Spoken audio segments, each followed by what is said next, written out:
first of all, can you talk us through what this video shows? Greetings. Well, I think the United States decided to let it speak for itself. And clearly, a Russian plane is headed more or less directly and presumably on purpose for this drone. Clearly, it is expunging some kind of liquid from the back of the plane, which presumably is fuel. It's hard to think of what else could be on a plane in that kind of quantity.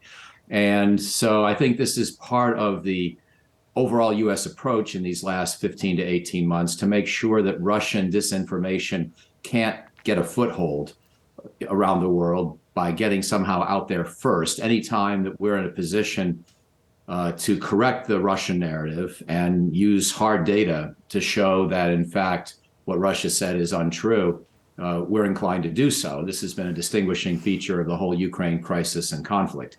People can still debate whether the drone should have been there. It was in international airspace, but of course it was close to Crimea, and the Russians could have thought it was involved in some kind of war-related reconnaissance, which is not an unreasonable assumption. So you can still have a debate about whether Russia had a right to be upset, but the drone was in international airspace and it was attacked. And I think the United States determined that getting those two messages out clearly was a smart thing to do. Okay, the video was edited clearly, though, isn't it? Should we be sceptical about the story it tells then? And you don't see what happens before or after the confrontation. Is context in circumstances like this crucial as well? Well, that's a fair point. It's always worth asking. My strong inclination is to believe that, yeah, this might have been edited, but you still see a pretty close approach by a fighter jet to an object that is sort of going about its business, taking pictures, and happens to turn its camera towards one of these approaching objects.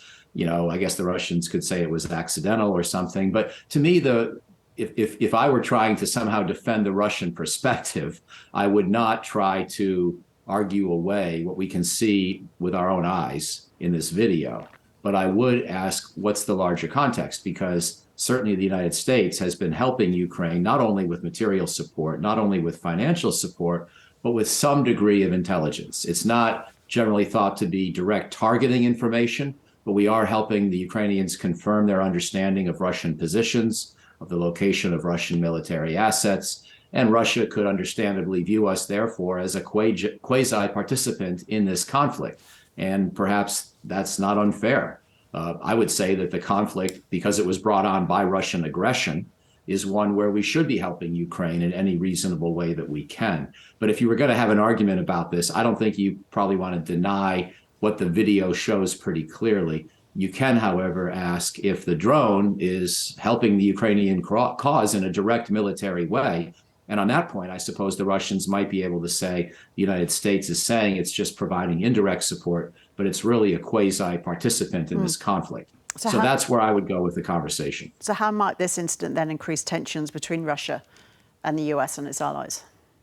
Well, I don't think we're going to do that much based on losing one drone. So it's really Russia's next move.